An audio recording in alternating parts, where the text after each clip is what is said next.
Ito ang mga budget ulam ko noong ako ay hindi pa milyonaryo.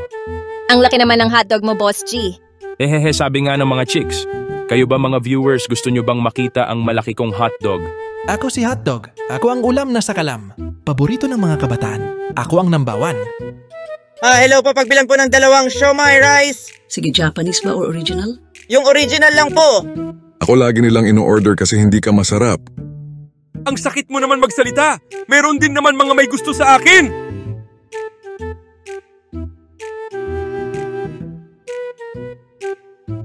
Hello sa inyo mga lods, ako si Boss G, ang pinakamabilis na animator sa Pinas. Nung bata ako, simple lang kami pinalaki ng parents ko. May mga pagkakataon na simple rin lang ang ulam namin. Ito ang mga budget ulam ko noong ako ay hindi pa milyonaryo. Ang number 1 sa ating listahan ay hotdog, bukod sa mura na, masarap pa. Kaya nga noong bata ako yan ang paborito kong ulam. Ako si hotdog. Ako ang ulam na sakalam. Paborito ng mga kabataan. Ako ang number 1. Oh hotdog, ikay aking iniirog. Mahal kong ban, akin inaasam. Ako ay maging iyong palaman. Magandang tanghalian, Boss G. O Tipaklong at DJ, bakit kayo nandito? Balitaan kasi namin na marami kang ulam ngayon, Boss G, for today's content. Makikikain sana kami, wala kasi kaming pambili ng ulam at bigas. Ang topic ko ngayon ay inspired kay Gen Animation, budget ulam sa Pinas.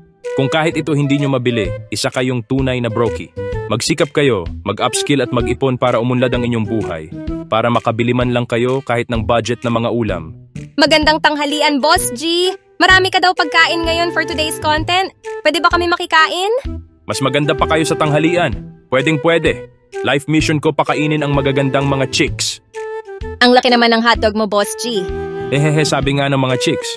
Kapag magagandang babae, welcome ka agad. Pero kapag tayo kailangan pa magsikap, ang bias talaga ni Boss G. Ako rin naman gusto ko pakainin ang magagandang mga chicks. Boss G, totoo ba na ikaw ang may pinakamalaking hotdog sa Pinas? Oo naman. Gusto mo ba makita? Siyempre, gusto ko makita ang malaking hotdog mo, Boss G. Naku, wag. Boss G, baka ma-demonetize tayo. Sige na, Boss G. Ipakita mo na ang malaking hotdog mo. Kayo ba mga viewers, gusto nyo bang makita ang malaki kong hotdog? Like at subscribe para makita.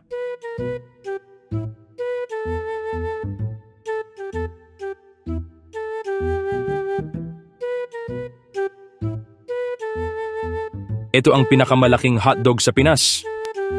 Kinabahan ako dun, Boss G. Akala ko kung ano? Hehe, kapag napasa atin yun, pwede na natin yung ulam ng mga 1 taon. Ang laki pala talaga ng hotdog mo, Boss G, at mukhang masarap. Hehehe, hindi lang yan. Tender na, juicy pa! Tender, juicy baka naman! Ang isa pa sa mga budget ulam at bumuhay sa amin noong college days ay ang siomai. Naalala ko noon, 25 pesos lang ang siomai rice. Siomai kayo dyan. Mas sarap ang siomai namin.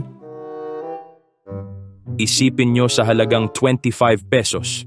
May styro na kayo, mayroon ng rice, at mayroon na rin kayong 3 siomai na ulam. May libre na ring toyo at kalamansi.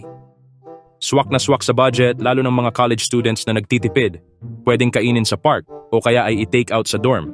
Naalala ko 2 ang uri ng siomai doon sa tindahan na binibili namin. Yung isa ay yung regular na siomai at yung isa naman ay yung itim. Wala pa ring tatalo sa orig. Ako ang siomai na sakalam. Ako lagi nilang ino-order kasi hindi ka masarap.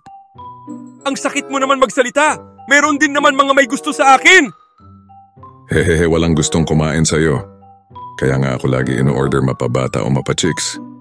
Meron bang mga Japanese siomai lovers dyan? Comment down below sino sa amin ang mas masarap. Naalala ko noon na itong siomai rice ang araw-araw na pagkain ni Tipaklong sa dorm. Ako naman umiikot ang pagkain ko sa siomai at sa iba pang budget na pagkain noon gaya nitong shawarma at sizzling sisig. Hehe, sana all may choice, Boss G. Sana all rich kid. Ang siomai noon ay 25 pesos. Ito namang shawarma ay 65 pesos lang at ang sizzling sisig ay 80 pesos. Swak na swak sa budget ng isang college student.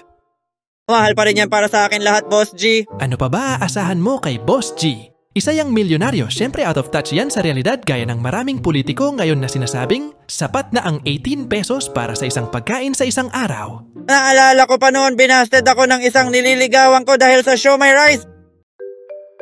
Hello po, pagbilang po ng 2 siomai rice. Sige, Japanese ba or original? Yung original lang po. Ikaw, Alexa, ano ang gusto mo? Yung pangkaraniwang siomai o yung Japanese siomai? Wala akong gusto, Tipaklong. Ha? Bakit naman? Kaya ako sumama sa'yo kasi sabi mo pakakainin mo ko ng masarap. Bakit siomai rice lang? Oo nga bata, bakit siya may rice lang? Isa ka bang broki? Dapat pala kay Boss G na lang ako nakipag-date. Si Boss G pakakainin niya ako ng steak. Kaya siomai ang ipapakain ko sa'yo kasi I want to show my love for you. Ganun ba? Well, busted ka na, Tipaklong. Steak kasi ang parents ko. Alexa, come back! Ito na ang order mong isang siomai rice. 20 pesos lang. Pwede mo bang utang muna? 5 piso lang kasi pera ko eh. Aba, hindi pwede yan. Kaya ka pala nababasted eh. Pangit ka na. Wala ka pang pera. So pwede rin po bang magtanong bakit po steak ang parents niya? Anak ba siya ng baka? Aba, hindi lang pala ikaw pangit at walang pera. Bobo ka rin. Busted ka na rin sa akin. Kawawa ako. Na-double kill pa. Double busted sa isang araw. Pati lola binasted ako. What am I doing with my life? Hahaha, kawawa ka naman Tipaklong.